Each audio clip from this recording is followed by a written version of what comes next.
Selamat pagi teman-teman sekalian. Pada kesempatan ini kita akan membahas tentang pemikiran dari Hegel dan Nietzsche. Jadi keduanya filsuf yang sangat mempengaruhi pemikiran Eropa dan filsafat di dunia. Hegel seorang filsuf Jerman, begitu juga dengan Nietzsche. Kedua-duanya memberikan pengaruh kepada filsafat kontemporer. Misalnya pemikiran Hegel masih kita dengar dari Slavoj Žižek. Begitu juga dengan pemikiran Nietzsche masih digunakan oleh Michel Foucault. Dan Michel Foucault juga berpendapat bahwa filsafat kontemporer ini adalah berbicara mengenai 3 filsuf yang masih relevan, yaitu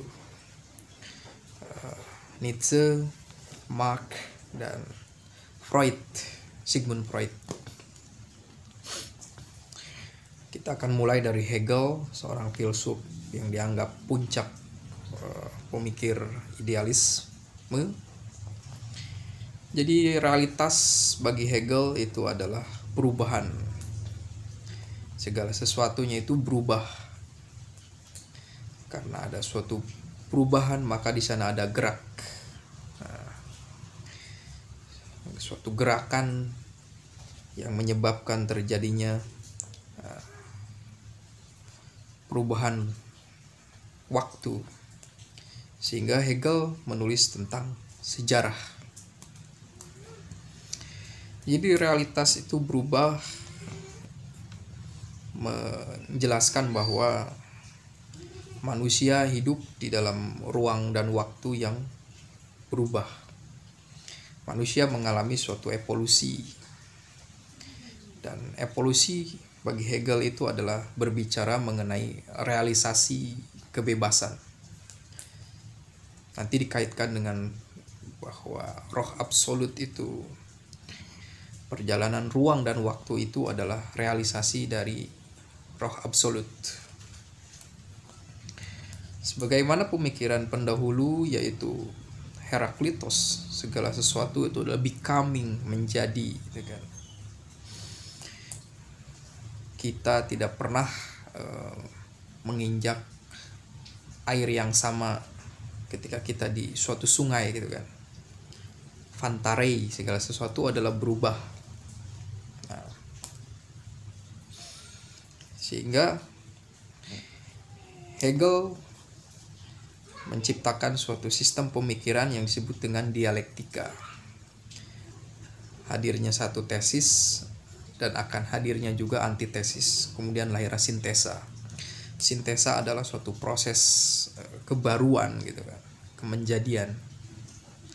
Jika ditarik kepada suatu pemikiran mengenai filsafat manusia, bahwa manusia itu selalu terbuka terhadap pengalaman baru, terbuka pemikirannya memahami tentang suatu realitas.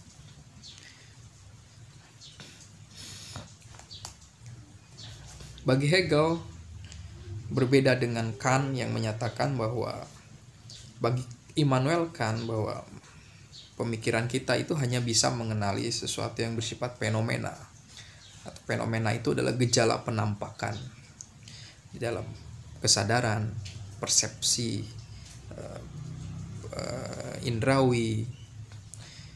Itu hanya yang bisa kita amati adalah segala yang tampak.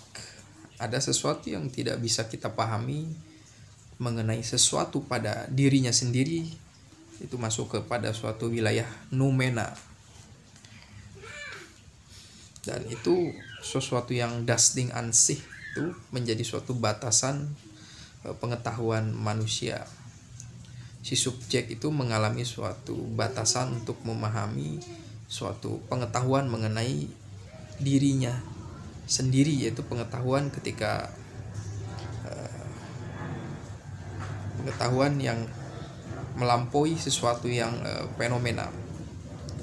Bagi Hegel, pemikiran subjek atau manusia itu bisa memahami yang noumena juga dengan pengetahuan yang bersifat batin. Sehingga bagi Hegel bahwa manusia itu memiliki pengetahuan yang bersifat konkret dan bersifat abstrak. Pemikiran abstrak adalah suatu jenis atau kinerja pemikiran yang hanya bisa memahami bagian-bagian saja. Kita memahami manusia itu hanya dimensi biologis saja, dimensi fisik itu belum konkret, karena itu hanya bagian-bagian saja. Kita memahami manusia hanya giginya saja, hanya kulitnya saja, dimensi sosiologisnya saja, tidak. Bagi Hegel, pemahaman itu harus bersifat konkret ketika menyeluruh. Suatu pilihan memahami sesuatu itu dengan menyeluruh tentu saja adalah suatu idea yang bersifat abstrak mungkin. Nah, inilah pintu masuk dari pemikiran Hegel yang disebut dengan idealisme. Suatu proses internalisasi diri gitu kan. Kita memahami realitas secara keseluruhan itu ya dengan pemikiran itu. Dan wilayah ini yang diserang oleh Karl Marx yang menyatakan bahwa Hegel berjalan di dunia ini dengan kepalanya gitu kan. Ini berawal dari penjelasan Hegel tentang pemikiran yang konkret, ada pemikiran yang menyeluruh. Hegel mempercayai bahwa kita bisa memahami keseluruhan realitas. Sehingga bagi Hegel yang rasional itu adalah real dan yang real itu adalah rasional. Dikaitkan dengan kemenjadian atau becoming, bagi Hegel itu tidak ada esensi. Yang ada adalah perubahan gitu kan. Esensi, substansi Hegel menolak keniscayaan bahwa sejarah manusia atau kesadaran manusia itu sudah ditentukan gitu, suatu keniscayaan. Sebagaimana yang pernah dijelaskan oleh Plato, kita tinggal mengingat saja gitu, anamnesis gitu. Hegel sepertinya menolak mengenai pemahaman mengenai esensi, bahwa manusia itu sudah ditentukan gitu kan, sudah mengalami suatu fase penentuan jalan hidup gitu. Karena bagi Hegel manusia itu selalu becoming, menjadi, terbuka. Keterbukaan itulah yang membuat manusia